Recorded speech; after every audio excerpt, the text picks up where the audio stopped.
Prayer చేసి యేసు రక్తాన్ని చెప్పి వారి అరచేతుల్లో చేయి చెప్తారు కదా, దానిలో ప్రభునామంలో ప్రేరాలు వేసి యేసు ప్రభువా నా హృదయంలోకి రమ్ము, నా పాపాలు క్షమించమని ప్రభుని వారి హృదయంలోకి ఆహ్వానించమనండి.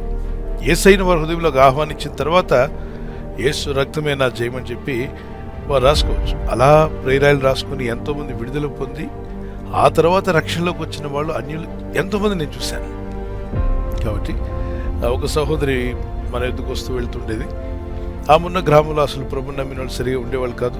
కానీ ఆ సహోదరి ఏం చేసిందంటే, ఎవరికి అనారోగ్యం ఉన్నా, అయ్యా నా దగ్గర ప్రేయర్ తైలం ఉంది, మరి బాగాలేదు కదా మీ బాబుకి రాయమంటారంటే, రాయమ్మా, మరి ప్రార్థన చేయమంటారు, మీరు ఒప్పుకుంటే చేస్తాను, చేయమ్మా.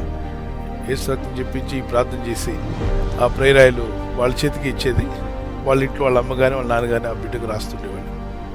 మరుసటి రోజు అట్టుగా వెళ్తుంటే, అమ్మా నువ్వు ఏం తైలం రాసావో, ఆ మందు ఏంటో, ఆ మెడిసిన్ ఏంటో చెప్పమ్మా, మా అబ్బాయి బాగుపడ్డాడు, లేచి కూర్చున్నాడు, ఆకలేస్తుంది అన్నాడు, 4 రోజులుగా ఆకలి లేదని చెప్పినాడు, ఇప్పుడు ఆకలేస్తుందని ఆహారం తినండి. ఇలాగా ఎంతోమందికి ఆ గ్రామానికి ఆమె ప్రేరాల ద్వారా పరిచయం అయింది. సో ఒక గ్రామానికే ఆమె క్రీస్తు ప్రేమను అందించగలిగింది.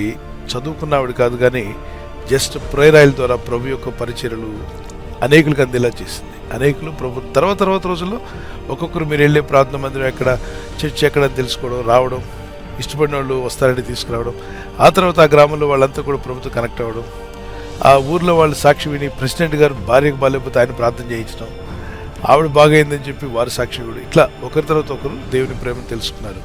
ఆ గ్రామంలో చర్చి కూడా కట్టబడింది. సో దేవుని ప్రేమను పంచడానికి అనేక మార్గాలు ఉన్నాయి. కొందరు నమ్మరు, కొందరు నమ్మొద్దంటారు.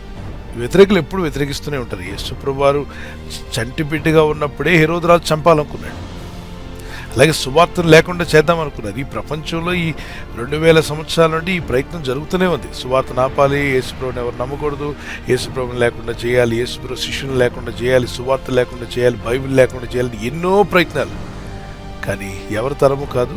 ఇది ఆరని అగ్ని, ఇది మానవుల కొరకు దేవుడిచ్చిన రక్షణ మార్గం. సువార్త వెళ్తుందమ్మా, మీరు ప్రేరాలు అంటే తల మీద చేయబెట్టమని వాళ్ళు అడుగుతుంటారు.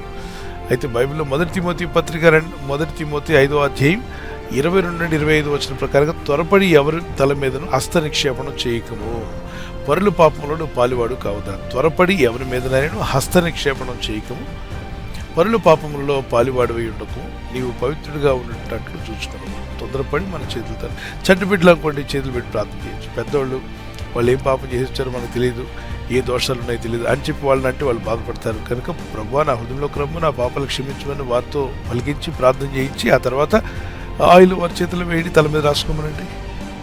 వాళ్ళు తెలుసు కదా, ఈ తీర్థం తీసుకుంటుంటారు, ఇలా తీసుకుంటారు, నోట్లో వేసుకుంటారు, తల మీద పూసుకుంటారు, వాళ్ళందరికీ తెలుసు కదా. So you can give the prayer oil. God bless you.